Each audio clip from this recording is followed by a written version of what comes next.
Distribution provided by Cloud Sigma, the cloud that adapts to you. Today's episode of This Week in Startups is brought to you by Mandrill, the best way to send transactional email from the people who make MailChimp. Sign up today at mandrill.com. And by New Relic. Visit newrelic.com/twist and see why thousands of developers worldwide don't deploy without it. Hey everybody, it's Jason Calacanis. This is This Week in Startups, the show where we talk about building companies, making products, trying to put a dent in the universe, and we're going to have a great episode today with Max Haot, who is the CEO and co-founder of Livestream, livestream.com. You can go check it out. And Max is at Max Haot, H-A-O-T, on Twitter. A couple of housekeeping things to go over here. Twistlist.co is where we have the back channel if you want to join the email list. That's where 300 of the super fans are on a Google group just talking about the show and entrepreneurship, twistlist.co. We don't really talk about that too much anymore because we don't want too many members, but you can go join there as a member for $2, $5, or $10 a month, and it's well worth doing so. And you can follow us on Twitter at TWI Startups or at Jason is my handle. So when we get back from this commercial break, we're going to have a great show. Stick with us. Hey everybody, it's Jason Calacanis, and this is a great episode. I want to talk to you about Mandrill. Mandrill is transactional email from our friends at MailChimp. What is transactional email? Let me give you my basic explanation of it. Transactional email are password resets, friend requests, follow-ups to an e-commerce order. These are the critical lifeblood of any website or web service. You send these things when you want to re-engage with your customers, so it's critical that they get through. This isn't like the launch email newsletter or the stuff you might do in MailChimp. This is like the system-based messages that are constantly streaming out from your service to your customers. You're not even aware of them. It's not like you send a big bulk email newsletter once a day. This is the instant alerts that are going out to re-engage people with your product. Maybe somebody left a comment on somebody's photo.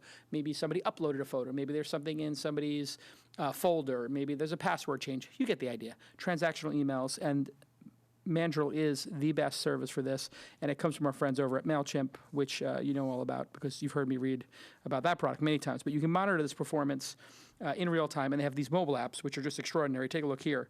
You can, and this is where it's great. If you're like a CEO and you start seeing your open rate in real time, the sending volume in real time, it'll alert you if there's a problem, and you can start optimizing. And they have this, of course, for Android.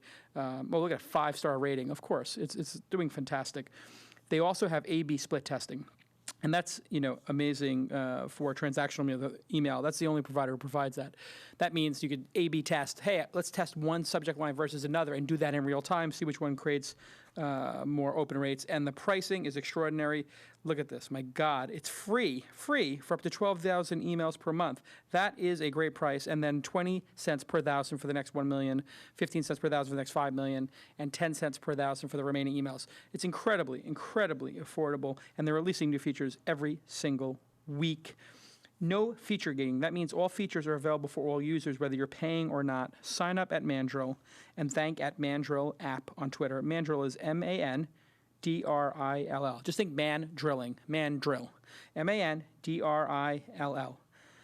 again, the servers are all over the world. It's a fantastic product, and I highly recommend it. Thanks again for Mandrill for sponsoring This Week in Startups. Let's get back to the program.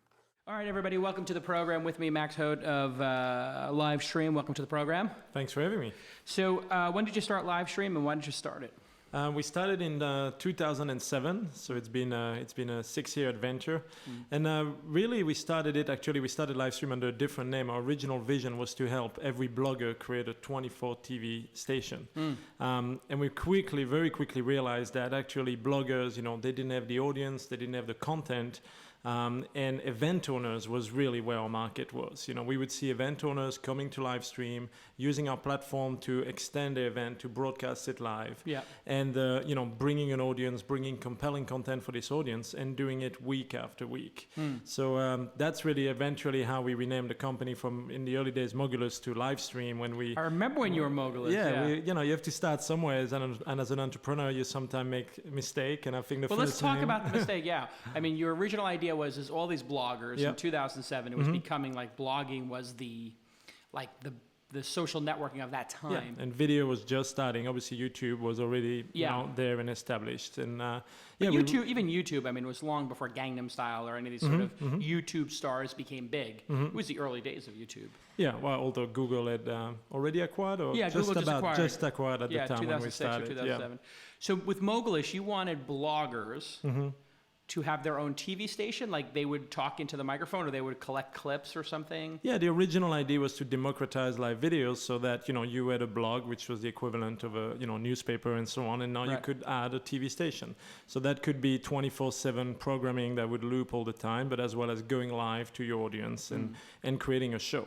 Right. And, again, it's very hard to create a show, from original programming, but when you have an event already there, that's what's really amazing, because your event is already produced. You already have a community that wants to be there, that can't be there. Right. You already have a business model usually when you're in the event business. Right. You have sponsors or you sell ticket.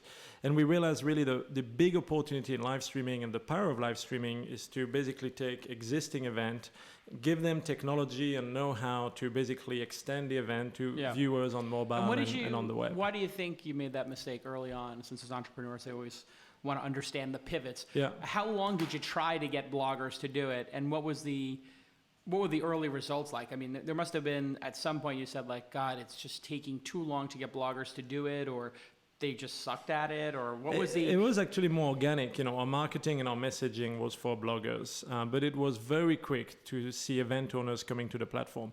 One of the most surprising one are, for example, house of worships, churches and so on. It's a very little known secret that about 20% of the video industry is driven by house of worship. There's 450,000 of them in the US alone, doing one event a week. That's 2 million events. So we started seeing people like house of worship, immediately, getting onto Mogulus at the time, creating account and broadcasting events, sport event, education, graduation, weddings, bigger sport event, concerts, and so very quickly we were marketing and doing partnership with bloggers, and they were starting great, but the audience wasn't great, and then a blogger would do it once, twice, 3 times, and they get tired, and then the 4th time, they don't do it. Right. While the event owners were overwhelming the community, and they were, every time they have the event, it just makes sense. At the end you have to, follow the money or follow the use case, and it just makes sense. You have the event, people can come, and so you extend the event, and it's a really great form of advertising, because if people cannot come at the event, an example was a Facebook F8. That's a while back, but as you know, it's an exclusive event. You probably were there the last time, nearly 2 years ago. There were, 2,000 or 3,000 people in the audience. The event was already put on, was already produced, the cameras were already there, everything was there. You gotta plug in a computer to stream it. Yeah, they were actually already producing it on screen in the venue. Right. And all they had to do is add live streaming, and they reached 600,000 uniques over a 2-hour broadcast. So that's really, that's an example I use, but, right now we actually are streaming the Xbox announcement with our partners CNET and The Verge, like as we speak. Right. Again, it's the same thing. These events exist, and ultimately there's an audience that can't be there, that want to see it, and if you add live streaming to extend the event, it just simply makes sense. So that's really how it really happened organically, and we realized, well, that's not our customer, that's our customer, basically. Yeah, and the idea of doing original broadcasts, that was sort of what Ustream was going after, and Justin was like, people like me are gonna make these original shows, but it turns out in the statistics, most people want a time shift. I mean, for events, it's very different. For original programming, I would agree that the consumption, and very well with this show itself, is spread between live and obviously, during the live you can interact and it's great. And then, people want to watch it after. But for events, we see something very different. People are watching it to be there. So take an example. We did the Iron Man 3 red carpet movie premiere, or we did the Met Gala with Vogue. About 10-20 days ago, and Iron Man was also about 2 weeks ago. And people tune in to this. You start the live stream, in the case of Iron Man or a red carpet movie premiere, and you just have fences being put and the red carpet still being laid. You started 3 hours before the event, and you start to see tens of thousands of people are sharing the link and are coming from Twitter and Facebook and live stream. And they get there, they start to interact with each other, and they literally leave it in the background on their desktop or on their connected TV or on their tablet. And so what we started to realize is that if this was a YouTube clip, they would never watch 5 hours of a red carpet. But really, with live event, it's all about a sense of community, and you basically feel like you're there. You'd rather be there, right? Right. But if you can't, you can multitask and you can, turn it on and watch it for an average viewing time. For some content, more than an hour. Right. Our average on the network is 20-minute average viewing time versus, YouTube is in the few minutes there. So that's really the big difference. Why live make a lot of sense for event is just an extension of the event. It's being there at the same time, getting the news, the excitement, getting everything happening, right at the same time, and then interacting with the other people that are there. And now streaming over the internet compared to satellite trucks. I was just at the BlackBerry Live event, BlackBerry World in Orlando, and I see a satellite truck outside, and I just thought to myself, well, if they have good internet here, do they need to have a satellite truck to do CNBC, to do HD streaming? And why do people still send satellite trucks? Is it because the internet is just unreliable at a lot of these events? I mean, it all depends on the production and the budget you have behind it, right? So, 99% of our events that are streamed on Livestream, we have more than 500,000 unique, streams or events started every month on Livestream. And, more than 99 point whatever percentage are all done from the event using the local internet connection. And thanks to the democratization of both the production equipment, the multi-camera switching, if they want to do that, and the availability of good internet connection at venues, which is not a given, I'm sure, for your conference. You struggle. I spend $100,000 to put in 300 or 400 megabit. Exactly. To my space. Yeah. And literally 10 to 15% of the cost of the event has been, or even up to 20% of the cost of the event in the past has been the Wi-Fi and the internet connection. And for a tech event, you obviously can't get that wrong. But but it's getting better and better. So it's still expensive. But basically, the point I'm trying to say is that our growth and the availability of live streaming for event clearly has been helped by the availability. Can it do HD though? What is the highest you can do right now? You can do HD multi-bit rate. We do 720p HD, 1080p, and you need about 5 megabit at the event. But the point is that you take some risk if you do it from on site. So sometime for big productions, if you have a $200,000 production with a lot of sponsor paying you for the live streams, you might want to choose the right tool for the right job, and you might roll in a satellite truck. What does those cost to roll in a satellite truck? It's actually cheaper than you'd expect. It's about, for a 2 or 3 hour event with the downlink and the encoding, it's about $10,000 to $15,000. So, it's for some events, huge event where you really have a lot of syndication, a lot of eyeballs, and a lot of sponsors there, you want to make sure you get it right. But that's not where the market is. The market is all these other events that can't afford this type of budget, that want to live stream. And now there's a lot more of those. Exactly. There's just a few of the unique ones. And then, the market is really all the events in the world that should be live streamed that are not live streamed. And these guys really, use tools such as Livestream to stream directly from a camera or from the event, and they certainly don't use a satellite truck. Let's talk about video switching. Yep. Here today, we're just using like 1 or 2 cameras, or 1 camera with a backup. But in my studio, I typically have a TriCaster Extreme 850. We do 4 or 5 inputs into that, 6 inputs maybe. But those were $30,000 2 or 3 years ago. Before that, they were probably hundreds of thousands to have them, but they weren't made by like TriCaster's other companies. Yep. You guys now have your own video switch. Correct. You started with software on computers, right? We Just like I could download the software and switch between 2 webcams, kind of. Yeah, if you actually go back to the mission of Livestream, our mission is to democratize live video. Right. And that starts from an event owner that just want to have 1 camera and stream, and they can use our software or our broadcaster device. But then every event owner suddenly evolved to say, hey, I want to be like the big guys. I want to add 2 or 3 cameras. I want to add some graphics. I want to make my show look professional. Right. Even though I'm not a video broadcaster, I'm an event owner. I want to get there. And, we've looked at the industry and we've said, wow, okay, TriCaster is great. We actually used to use TriCaster a lot, and we integrated with them. And they've democratized it to this level. But they kept the price and the complexity, and the portability was really for us a barrier of entry in the market. Yeah. So as part of our mission, we said, hey, can we do better? Ultimately, our event owners, they want 1 platform. They want the end-to-end solutions. They want to have the video switching and the streaming be seamless. Be seamless. They don't want to deal with two companies, and certainly they don't want to drop $30,000. Right. So we basically went into the market and we said, well, we believe we can do a better job than TriCaster, both through innovations. So our Livestream Studio HD 500 is fully portable, so you can take it on the plane. So you got a physical PC with multiple video cards in it to do 3 inputs or something. 5 input for 8,500 MSRP at B&H for 8,000. So we basically are breaking the price by at least half, and we're innovating as well. So are those selling really well, or do those? Yeah, I mean it's hundreds a month, and it's a market that's moving very quickly. And one of the things. What does TriCaster and Broadcast Pix think of you coming to the market with a product that's 25%?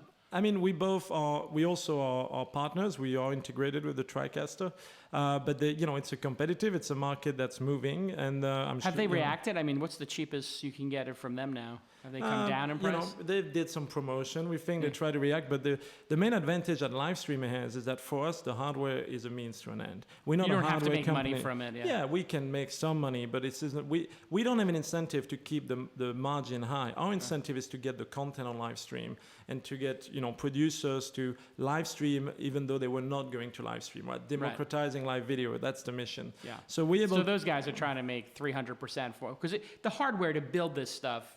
A powerful PC is $2,000, and each of the video cards is what, $1,000 or something. So if you're charging $8,000 for this thing, it's probably costing $5,000-$6,000 to make it. Nah, you're pretty good with numbers. Well, no, because there was a time when people were trying to figure out if they could make them themselves, right? And people were making homebrew versions of this, I think. And we actually opened up. So we offer the Livestream Studio and hardware, but also as software. So we encourage people to build their own. We use. You can just buy the software. Yeah, you can buy the software. What does the software go for? $2,000.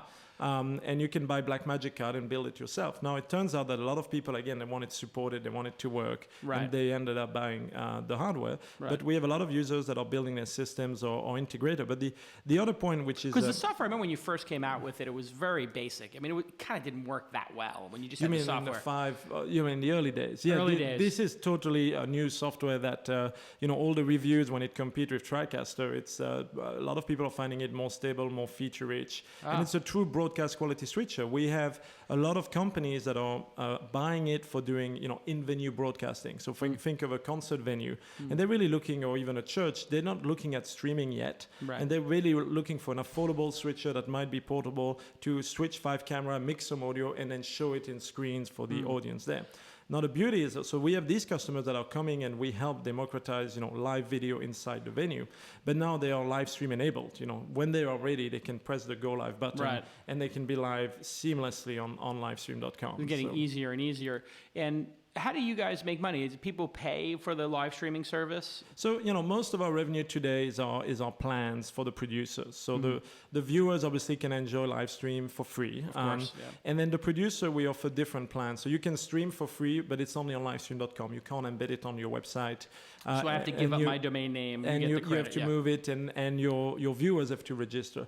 Then we have a very affordable plan for producer at $49 a month, and we're the only company that offer unlimited bandwidth. So ad-free, whether you have 1 viewer or 1 million viewer, it's going to be $49. I think that might work for me because we use Ustream and YouTube right now. We're testing YouTube and doing Ustream.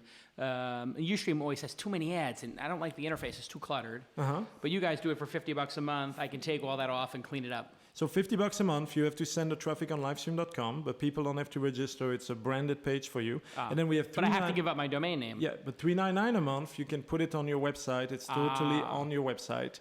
And it's now that's where you got me on the breaking point. I'm like, now I got to spend. But it's unlimited. 40, so depending on $5,000 to put it on my site. But isn't YouTube? So actually, we're going to do a commercial break. But when we get back, I want you to tell me about what it's like when you find out as an entrepreneur that YouTube. It's one thing to compete with Ustream and Justin TV, they're peers. It's another thing when Google and YouTube decide they're going to launch live streaming. So when we get back from commercial break, I want to hear about that day and what it was like as a leader in your company to talk to the troops and say, hey, YouTube's coming into our market. It means X, Y, and Z. When we get back from this very important commercial break. Hey, everybody, let me talk to you for a minute about New Relic. This is the developer's choice for ensuring web app performance. Go to newrelic.com/twist, and you can get a free This Week in Startups t-shirt. They have the best product in the market for monitoring server resources. Here is an example on my screen. You can see how your memcache is doing, your database, your Ruby, all this kind of stuff. Look for those spikes, look for problems. Go down to the app level and figure out if your software has problems or if it's your hardware. Maybe your CPU usage is screwed up. Maybe you don't have enough RAM in your servers. Maybe there's something wrong with the disk utilization. They have 40,000 customers, and that includes Skullcandy, Spotify, Nike, Zillow, and Vonage. We use it here for the launch ticker and This Week in Startups. And what I love most is, of course, this great email that we get that shows me, hey, you have 99.93% uptime on the launch ticker and the launch education sites and This Week in Startups.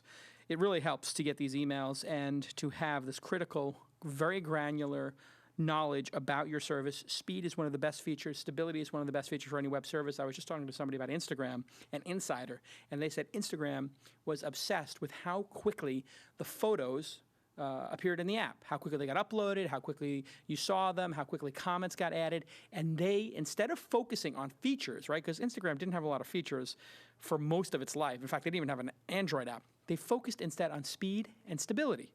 Why? When people get frustrated, you lose. That's it. It's over. There's just too many options in the world today. You need New Relic to make sure that your product is fast, it's stable, it's got uptime, and you cannot do it without it. And it's really, got great affordable prices. Go ahead and get this T-shirt here, which was created by one of our fans by going to newrelic.com/twist. newrelic.com/twist. No credit card is required. It's super fast. It's super easy. And I can't thank them enough for sponsoring This Week in Startups for so long and being such a great partner of ours. Again, Skullcandy, Spotify, Nike, Zillow, and Vonage cannot be wrong. Monitor your server resources, the code level, app performance, and real-time, real user experiences. It's critical. We use it here. And they've been a great partner to us and a great partner to the companies who they are making fast and stable. It's critical as an entrepreneur for you to go check out newrelic.com/twist. Let's get back to the program. All right, so when we left our hero, I asked you the hard question. Now, your PR person probably told you how to answer it. I want you to let that answer go. I want to tell me honestly, when you wake up in the morning, that's got to be like a little bit of a punch to the gut, right? Like, oh, God. It's one thing to compete with Ustream and Brad over there or Justin, and like, they're good competitors, I think, for you. They build good products. Mm-hmm. But to have somebody who absolutely doesn't need to make money from this, who absolutely has already 60, 70% of the video market in their hands and has global unlimited resources to provide for free something you're charging for, it's got to be like a gut shot, gut check. What was it like that morning? How did you find out? Where were you? With hindsight, it was great news because the big unknown before YouTube announced 2.5 years ago that they would launch YouTube Live. Right. A lot of people forget about that, but it's 2.5 years ago. Before they announced it, a lot of people would ask the question, as soon as YouTube will go in, you'll be gone, right? Right. And so that day, I can tell you we had, good answer, but it wasn't a good day, right? You're an entrepreneur, some day you have good news, some day you have bad news. Right. But now with hindsight, what's really interesting is what's happened. So first, YouTube has not really been focused on it. They have some live effort on Google Plus, and they have, with obviously Hangout and all of that. Yeah. And they have some live effort in YouTube. And it's a small division within YouTube, and, try to find it. Go to youtube.com, try to find They've YouTube really Live. hidden it, yeah. It's well, really just 2 weeks ago, I think, they allowed anybody who's got an account in good standing to a partnership. So it's not for the public. The next step, exactly. So the next step is that YouTube has some copyright challenge, as everybody knows. They've been, in lawsuits with Viacom and so on. And so we were surprised when they started. They said, it will only be for our partners that have revenue share advertising agreement with us and that we trust. Right. So as a result, the first phase of YouTube's entry in the market, we haven't seen any impact, right? Our core market, event owners, they are not this partner. They don't want to do advertising revenue share. And so we continue to grow, to where we are today. And then they continue to, we were always expecting them to open it up. When are they going to open up? Yeah. Are they going to give ad-free live streaming to everybody and really disrupt a little bit our market? So we then realized that they were not. And all they've been doing, there was an announcement last week, is just open it up to 2,000 more partners. Right. So we started to think, why is Google not serious about this, right? And the key is really the copyright control. If YouTube opens up all of the live on their platform to all of their users, the first thing that will happen, because we've been dealing with this for years, is that everybody that is a pirate will start to stream illegal sport on YouTube. Right. This is a big issue on Ustream and Justin TV I've seen where if you just go onto Twitter, and you type in like any of the NBA games in live stream, this is the place where I search for it, and I have NBA League Pass, but sometimes like they'll block something out, and I'll just type live stream Knicks onto Twitter, and there's like some Russian site with a Justin TV embed. Not a live stream, but Justin TV. No, so Justin TV, I see a lot Justin TV. I don't see Ustream anymore, but you basically see those live streams. And you used to see Ustream. So we took an approach Ustream solved it, 2.5 years ago, we were the first one in the market to say, you know what? Who are those people doing it, do you think, though? There's not that many people. They're but people who that are don't they make it. Who's that? What motivates a person? They make money on these Russian websites. They charge people, you know, and they make money from advertising, or they charge they do people. put those pop-up ads in front of it. Exactly.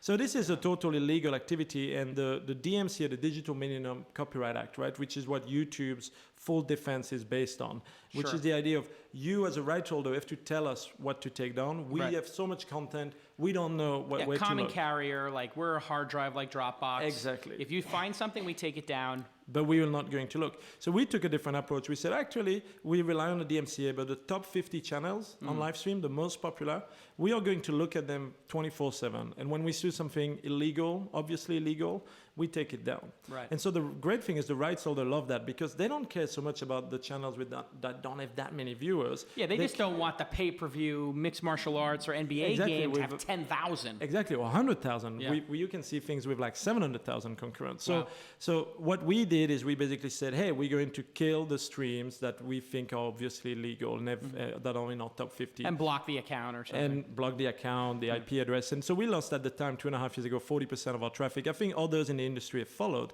But back to YouTube, here's the problem. Their full defense with Viacom, the whole case and all the lawsuits they've had around YouTube, which is now a $4 billion business, is all around the fact that they cannot proactively take things down. Right. So now what happens if they open it up? So they might not. As you know, they haven't in 2.5 years. You're going to start to have these illegal guys going there, and they're going to face two choices. Either they let it happen, and now they get sued again, because rights holder, whether it's the Olympic, the NFL, the NBA, will not, or mixed martial art, will not let that carry on. It's too much money at stake. Yeah, think about it. They were dealing with issues, a music video, a clip for Saturday Night Live. That's one thing. The Super Bowl, that's a whole other ball game that you have to deal with. So the only choice they would have is to take our approach, to shut down the obviously infringing channel, which could be Pandora's box for them. So, we don't know that for a fact, but we think that the only rationale why they are not, diving into it is really this scare and the position they took. The other issue with YouTube is that they've tried to compete with Netflix, right? And now they've given up and they've moved that into Google Play. So ultimately, YouTube is a very is the number one brand for searching for video clip. When you download the YouTube app on your iPhone, on your connected TV, on your tablet, you're looking for a video clip. Is live video the winning live video destination, the place you go when you're bored and you want to watch a live video? Does it need its own brand, its own app, its own user experience, which is around event? Should it be specialized, or should it be a little tab sub-hidden into a YouTube community? Right. And we obviously think that actually the market needs a different brand. Right. And a focus. I mean, your product is 100% focused exactly just the on experience. that one opportunity. So we think obviously if Google was starting a live streaming service with a live brand only, I think we would be a lot more concerned. But I think the combination of the lack of focus between Hangout and YouTube Live, the combination of the copyright issue, which means they haven't opened it up yet, and the fact that ultimately it will always be a little piece of YouTube as opposed to what defines YouTube, right? Makes us, our investor or community, very comfortable to be, part of this market with them, basically. Yeah. For me as a publisher, I look at it and say, wow, I'm getting so many. I turn the ads off on YouTube for this show because I have ads inside of it embedded, which I guess is against their terms of service to a certain extent, but they don't seem to enforce it. Okay. Like you're not a... But you have a revenue share agreement with them probably, right? I do, but I don't turn the ads on for these videos because they already have ads inside them, right? Brandon, there's no ads on. So all the ads are turned off, so they don't make any money off our channel. Got it. But we have I have 35,000 subscribers for this show on there and, whatever. But what's interesting is the live stream now, since my subscribers are already there, they're going to get alerts about it. So it's like one subscriber base. And the building of two, I do see that as potentially threatening for your business. Yeah, I think that's a threat, and I think publishers are interested in, it's a mix of both. They want a specialized platform, they want a different community maybe there, and then your use case. But I don't think that's the whole defining. Most of our event owners, they don't want to have their live experience on YouTube. Right. They don't even associate the brand necessarily with what they want from the event. So, is it a key player in the market that's going to be sharing the growth of our market with us? Yes. Does it mean that, us and our competitors should be packing our bags and, there's no market there? Absolutely not. And what about let's go back to the video switching product, because people are pretty enamored with that. With the video switching product, when you stream from it, can I stream to any other streaming service, or do I have to use Livestream? So with the Broadcast Pix or with the TriCaster, I can pick Livestream or Ustream or YouTube streaming. I can just pick whatever stream I want to go out to. Can I do the same with the Livestream products? Yeah, switchers? Absolutely. Our customers are production companies, event owners, venue, and obviously when you install a live production switcher, I'm sure the audience knows it's what allows you to mix the cameras and the graphics before the live stream. If a customer comes and say, hey, I did a deal with, you come to a venue and you say, hey, I have a deal with YouTube, I need to be on YouTube. You don't want to be ripping out the live production switcher and putting another one. So our strategy is really to have our customers of that product choosing live stream because it's the right choice, the right price, but we're not forcing them. So we have native integration with YouTube, Ustream. You can also stream to CDNs like Akamai and using RTMP and so on. But, we're creating a loyalty and we're helping solve a problem in the industry, which we make live production switching cheaper, easier to use, more portable. And we believe that it will pay itself either in content or in paid fees from these event owners and these customers as they choose live stream as their preferred option. But they have the choice. It's up to them. Now we might send them promotion. We might, educate them more about live stream. But ultimately, it's a fully open platform for us. What about like clips from live videos? What was the name of the company? Snappy Clip, Brandis, that we used at SnappyTV. Have you heard of SnappyTV? Yeah, they do a live clipping, right? They live clipping. Yep. This seems to be a really interesting. They didn't do it particularly well at launch. I was kind of upset about it. Like they just randomly did 2-minute clips, but they could have if they did it properly. I think they did it. Did they do it right on the second day? The first day they just were randomly doing 2-minute clips, which was just ridiculous because it's like somebody would go up and present their company for 6 minutes. Take 5 minutes of Q&A, so you have a 12-minute presentation or something, and there'd be 7 clips all up randomly. But you can say endpoint, beginning point, endpoint, beginning point, endpoint, and in real time it was putting up the YouTube clips. Feels like a really powerful sort of workflow process. Yep. Do you guys work with them, or are you adding that feature to your product suite? Or do you have that already? We have 3/4 of the features. So our player is DVR. So that's the first thing. You can actually, if you join the live stream right now, for example, right now, I missed the Xbox announcement. Probably it's going on right now. I can rewind the live stream myself all the way to the beginning while it's live. Then the second thing that's powerful. Is Does anybody else provide that? Or? We're the only one in the platform business that offer DVR built into the player. Then the other functionality we have, the producer can also create clips while it's live, and they become new live stream player clips that you can then share on Facebook, Twitter, and so on. The piece we don't have yet is to push this clip to YouTube, and why not? I mean, it's pretty easy with the YouTube API to do it. That's probably like a week of your developer's work. Yeah, it's a great idea to add that. And again, our customers are using live stream as a central piece in our player, but they also want to promote everywhere where they have communities. So that's also a great answer to customers that want to reach the existing community on YouTube. So we do all the live clipping, all the DVR already today, and then the syndication piece. That's something that we'll do in the future probably.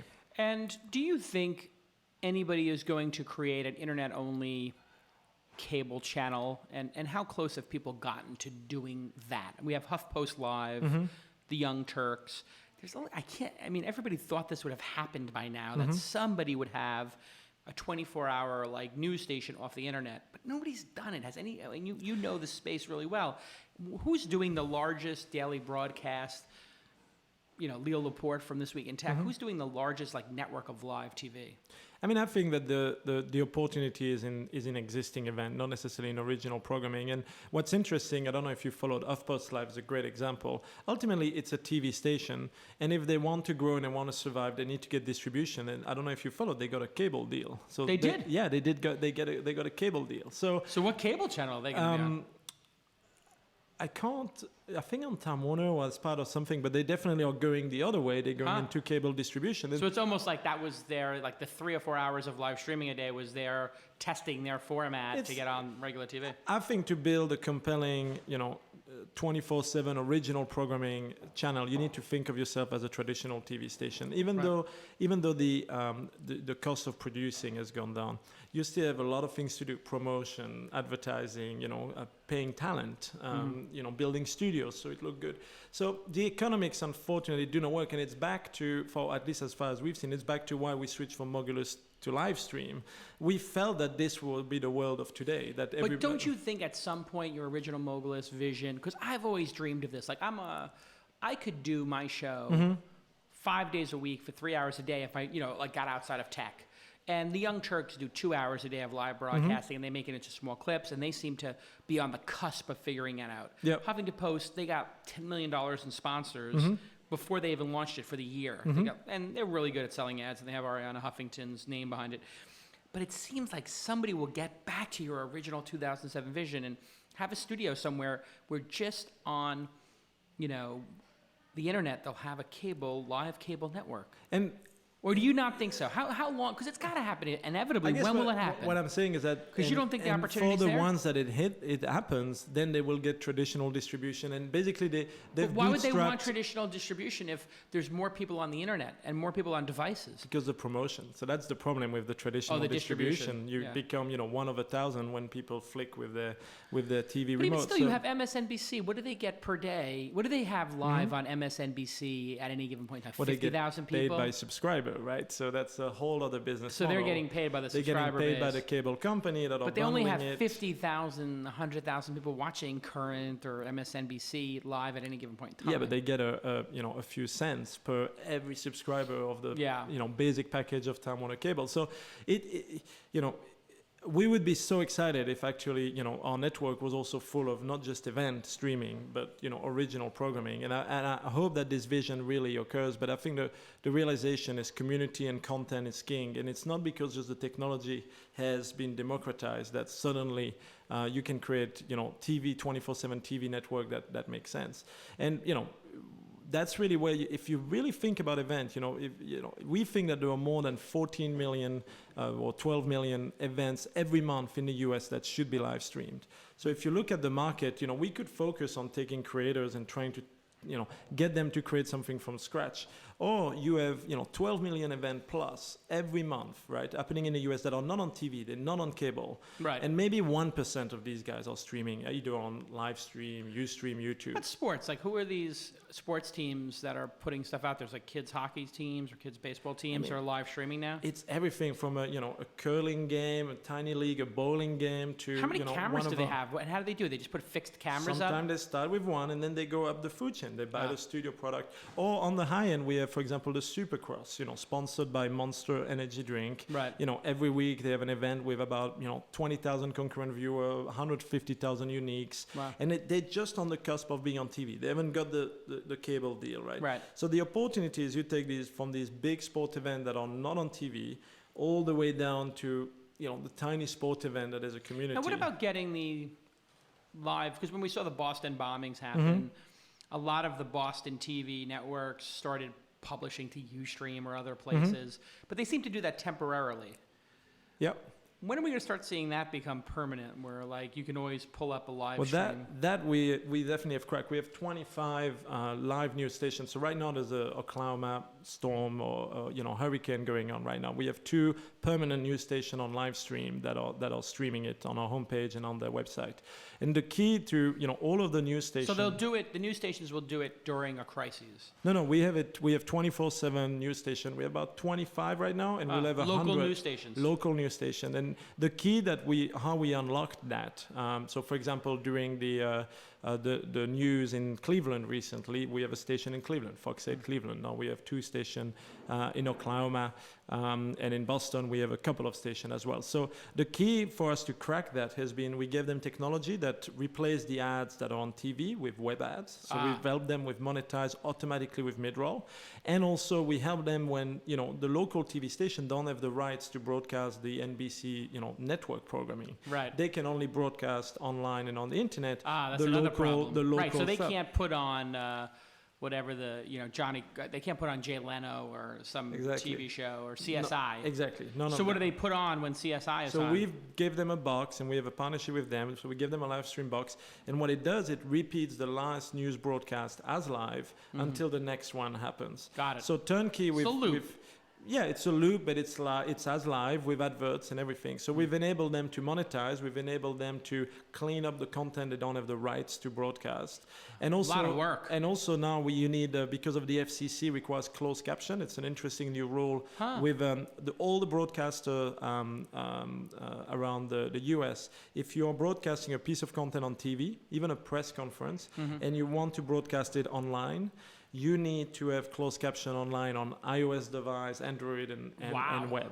And this started 1st of April. The whole industry freaked out because it's a lot of technology to basically do closed caption online. Right. So we gave that. We also have that technology for the news station, and that's been really great. We now have right now on livestream.com. You can go and you can find about. And these local news stations, how many people watch them on average? A couple of hundred at a time? It depends. At a time during the day it will be 50 to 100, and then during the broadcast it'll be like 500 to 1,000, and then during breaking news it could go to 1,000 to 10,000. Hundreds of thousands. Yeah, we haven't had 100,000 yet, but we definitely tragedy, had like the tornadoes or Boston. You will have 100,000. Yeah, we have it gets towards the 10,000, and then it can grow as people find out that they can find a live What's the largest stream you stream. guys have done? Is it like the Victoria's Secrets thing, or? No, we did Victoria's Secret, but the largest recently has been the Oscars, and has been the red carpet of the Oscars we do with the Associated Press, and New Year's Eve. Every year we are the official broadcast stream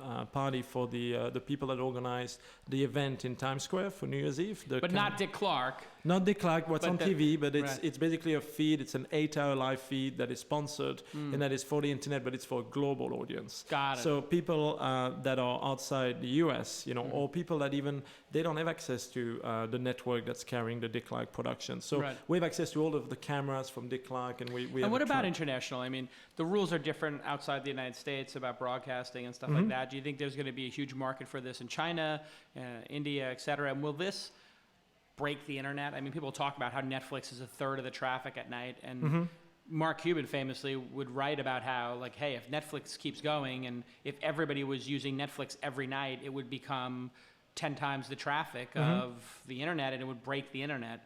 But I guess that many people aren't doing it, but he was right in that now it's a third of the traffic at night. Half the traffic at night is video. Netflix specifically, and video. Can we get to a point where people are streaming, a large number of people are streaming, like all stuff, and would from China if they start doing that? I mean, we've had you're back to the biggest event. We have event with more than 500 or just about 500,000 concurrent viewers. So think of a lot of stadium next to each other. It's a pretty big audience for the internet. But I think the beauty is that the internet has scaled so rapidly. So as you said, most of the traffic, all the bits that are going by, it's video, it's YouTube, it's Netflix, it's live stream, it's all the video related items. But the infrastructure has gone from 100 megabit to 1 gig to 10 gig, peering between the providers. And I think the least we have to worry about is to break the internet. I think that Google and Akamai and everybody is taking care of that naturally as the economics are there. More Netflix traffic, more peering, and it evolves very, very quickly. And what about the P2P solutions? You had Red Swoosh and other people trying to do like video peer-to-peer, BitTorrent trying to do that like legally. Providing people. You think that's ever going to come to pass? I don't think it makes sense because the economics of serving, an hour of video in HD have gone to such a low, sub 1 cent price that the cost of the cost saving of peer-to-peer is not really there. The bandwidth cost has gone so low, and then usually the peer-to-peer technology providers are basically they want a software license for their effort, and it turns out that usually the software license for the peer-to-peer provider is greater than the bandwidth cost. What about storage? Today. I mean, that seems to be something that has not been solved. It's still extremely expensive to store large amounts of like HD video, and you have so many, being stored. So all of the live stream that come into live stream are being recorded live. So there's, YouTube hasn't announced the number of hours they record every hour for a while, but when they did, right now it's 100 hours per minute. That was about a couple of years ago. Yeah. At that time, we were doing the same or a little bit more of ingest, because we ingest all of the feeds that are coming in, and we have thousands of them, more than 5,000 at any point in time. So wow. So right now, how do you store all that? So Amazon? we have more than 1 petabyte of storage. Now we have our own data center. Our office are at the Google building, so we have the chance to have within the same building. It's one of the most connected building in the Northeast. Basically, we have all of our servers, and we, for our paying customer, we keep the archive forever, and then the free customer, we also only provide them archive for a month. But we had about a petabyte. It's a big part of what we do in terms of providing not only the streaming infrastructure that scales to hundreds of thousands of viewers, but also archiving onto our network. What do you think ultimately will happen with all these archives? I mean, they can't keep going forever. I mean, at some point, are we going to start putting stuff on tapes and, I mean, are you aware of Amazon Glacier? It's already started Glacier. Glacier, yeah. So you can now, Amazon Glacier, for people who don't know, is... Well, it's a long-term archive storage, but the price are ridiculously low. Was it a tenth of the price or something? Yeah, it's about a tenth of the price of a storage where you can access it rapidly. So, but if you want, and what is the response time? It can be like in minutes. No, it's in minutes or in half an hour, but in minutes. So they're basically putting stuff onto tape. The tapes are getting put into racks. No, it's all on drive. It's basically all the new storage architecture, basically that object storage that is built, Amazon S3 and so on. They've basically made it more affordable, and they've really cracked it. So the great thing is that for us, I wonder if they power the drives down, if that's how they do it. That's exactly what they're doing. Basically. So you put it on a drive, you turn the drive off, and then you have to wake the drive up, find the file. And that's why it takes time, but it saves a lot of power. It's both green and it's cost effective, because data center, it's not space the issue, it's power and cooling. So, but yeah, I think that these videos, we're moving them into Glacier, and then some customers that don't have viewers watching them, we sometimes delete them. But I just had this crazy vision of like a data center. That's like football field after football field after football field 100 years from now, of all of our data when we're dead, like being stored there. Yeah. And then like our grandkids are like, oh, I wanted to get those photos, and like one light out of like 1,000 drives, this big one thing like lights up. And it's like this poor little sad drives have been asleep for 50 years, 100 years. It lights up, people get the data off of it, and then poof, winds back down. Talk about a long tail of content, right? Like, so, it is that's basically ultimately the ultimate end of the tail. If, what archiving our lives. And, I mean, that's happening today. You should have, the CTO of Amazon, Werner, here, and he'll tell you all about what they're doing there. It's very interesting. So what is you have 200 people in the company making tens of millions of dollars a year. So what's next for the company? I mean, you have YouTube as this sort of potential, scary threat out there. You've got, I don't know what percentage of the event you'll eventually get. Are you 10% into the market, you think? That's what we hope. Yeah. What do you think you are in terms of the percentage of market? We think that collectively, us and the competitor are less than 1%. So really? The problem is... So you think there is 99% more market... Untapped market. To be tapped into, really? And so to tap it, you have to educate event owners why they should live stream. You have to give them more cost-effective technology to produce. You have to make it easy and reliable. It's still not super easy, right, to do live video. No, I mean, I have to have a genius like Brandis to like get the stuff done. Exactly. So I can't tell you how many people I've gone through to get to Brandis. And it's still too hard. So we have, the industry has to move to make it easier to stream at high quality. Event owners, are suddenly, realizing every day more and more are realizing that they should be live streaming. That's really where our growth has been. We haven't reached out to these guys. Still live streaming with the video switch is still like a $15,000 to $25,000 with all the cameras, cameras, the lights. I mean, you're talking about $20,000, $30,000 to build a studio. To do it for one camera, you can buy one of our broadcaster devices for $500. You probably already have a camera, but as soon as you get better, it's still too expensive. And more importantly, so people could start for $2,000 worth of equipment, but you quickly get to 20. If you want to get serious. But the other side is you need the people and so on. So we, to tap the market, you're asking what's next for live stream. Firstly, we have to, educate, make it easier, make it more affordable to basically get to this big part of the market. Today, we've grown just organically. We've grown from event owners owners waking up and calling us instead of us really getting these guys to wake up and broadcasting on live stream. So that's the first, that's where a lot of our focus is. Now we've grown, last year we've had $19 million in revenue. This year we now just crossed profitability and we're growing, double-digit growth. On top of that, 130 people. What's next for live stream? So we really focus right now on organic. Our goal is to really build the number one, live video social network, you call it, right? Or you could call it the live video destination. We think that the market has not started yet on the producer side, but also over the top, getting on Apple TV, getting on Xbox, getting on all the over the top platform is really not only a key focus, but really we believe that the acceleration of our audience will be there. And who knows, maybe in 4 or 5 years an IPO, ultimately we might pick along the way a new growth funding partner, compared to our main competitor. I think Ustream raised more than 100 million. We raised 17 million. We're a profitable company. We're growing. So we've been a little bit more conservative, but also we have to make this bigger. It's already big, but how do we make it much bigger?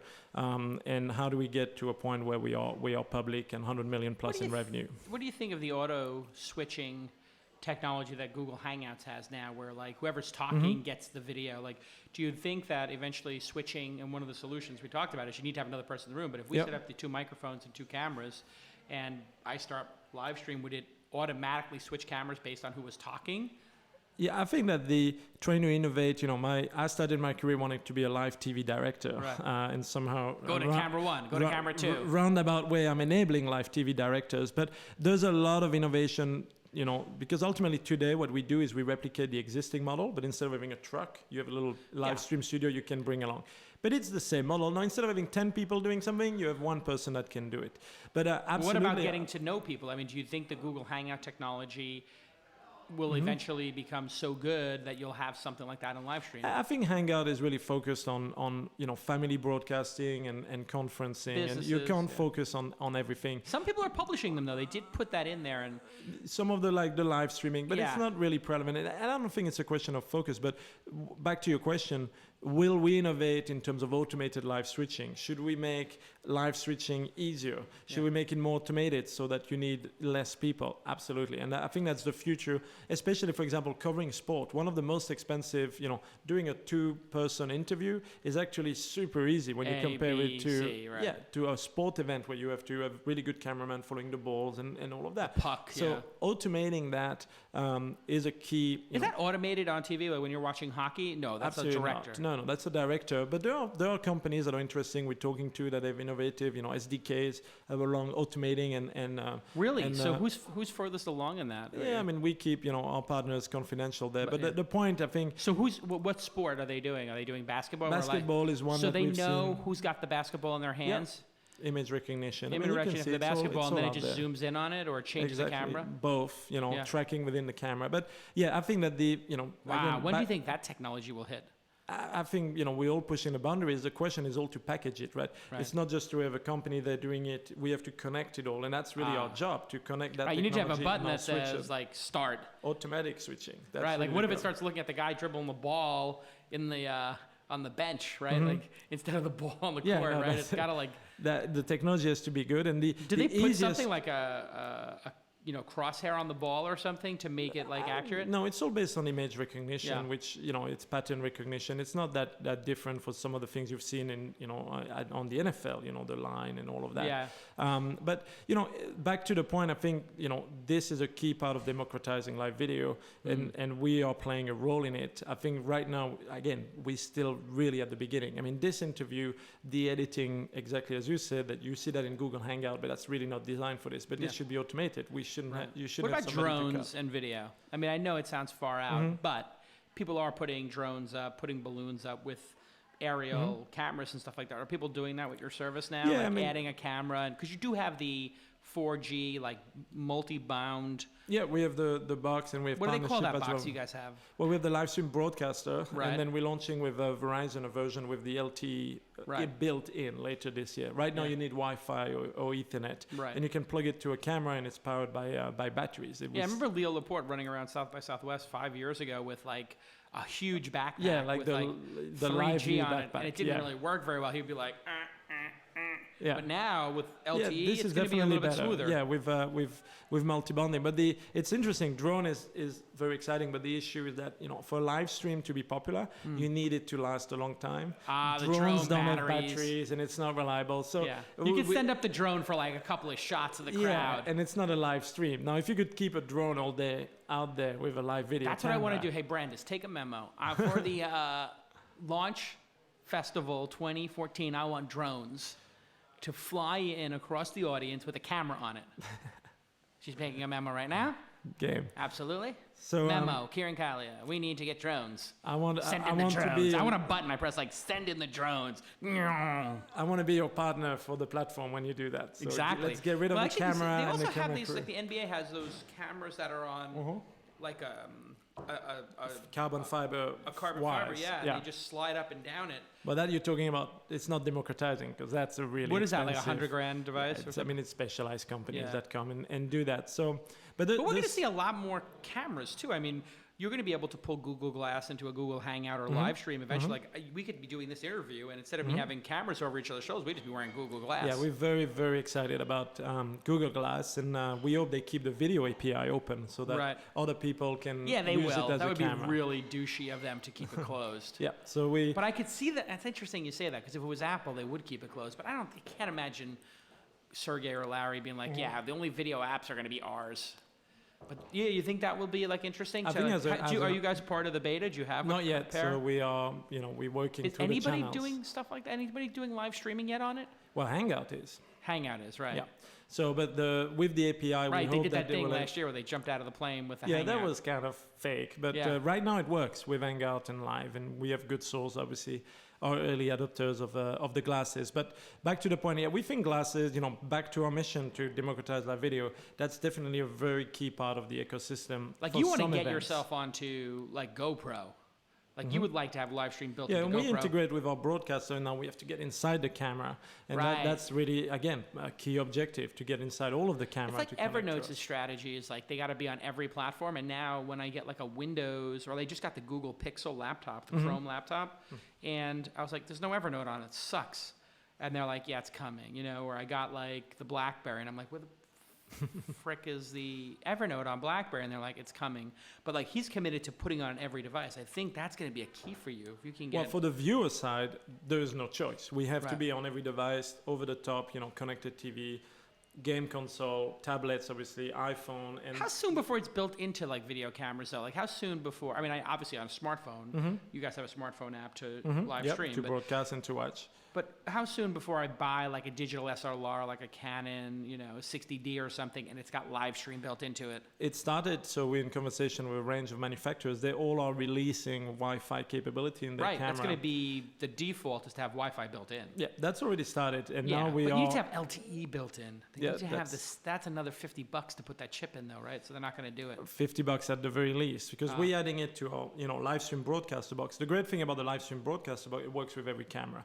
So it'll take a while before every camera have a connection to live stream. Yeah, But that's true, ultimately, because the that's what- iFi came out, the iFi Wi-Fi SD cards, those came out 4 years ago, and it's But 4 this years is, later. it's a store and forward. It's not Yeah. live, obviously. So Now we're starting to see the actual both live and store and forward from the DSLR and the camera. So that's a key, again, back to, making it easier. You have cameras here. Wouldn't be easier if you could stream directly from the camera and just with Wi-Fi or Yeah. LTE. So all of the, we have a perfect storm around live streaming, both the device, people. So when do you estimate, like, my Sony over here will have live stream built into it? You think that's a 3, 4, 5 year out kind No, of no, thing? this year, this is starting. Oh, really? This year, yeah. CES in. next year will be completely prevalent. So Yeah. everywhere, for sure. This year was the box. Yep. Next year, it's inside This year was the camera. box with LTE. Last year was the box with Wi-Fi. You're saying next year we could probably see a camera with it built in. Yeah, probably not the LTE. That gets complicated. But the streaming directly to live stream, absolutely. Yeah. Wow, this has been fascinating. It's going to be an amazing... we do live in the future. I mean, the fact that we can even do like broadcasting from our desktops or Yep. from our phones is incredible. I wish you all the luck in the world with it, Max, and I'm rooting for you. Everybody check out livestream.com, of course, and follow Max Haot at Max Haot on Twitter. Thanks to our sponsors. And any plugs? Anything to plug? No. Hiring? We're always hiring great For what? engineers Great engineers. all the time. What kind of especially engineers? in New Get York. specific. backend from our Java backend, Node.js, Ruby. But we Everything, really look for talented engineers at Livestream, video producers and innovators. But so no specific plug. Thanks for having me on the show. Of course, it's great. It's great to see you as always. Yeah, I'm sure really Max at enjoyed the chat. livestream.com would reconcile to somebody named Max. I'm not sure what you're talking about. I always tell people, like, if you want a job at a place, just write like a really great, long, flattering email to first name at company. Yeah, I think that works. I think it tends to work. If you're the CEO of the company, you tend to get first name at company's domain name. It's been a great episode. Thanks to WeWork and our partners and sponsors, and to Brandis and Kieran and everybody working on the show, Demont. We'll see you next time.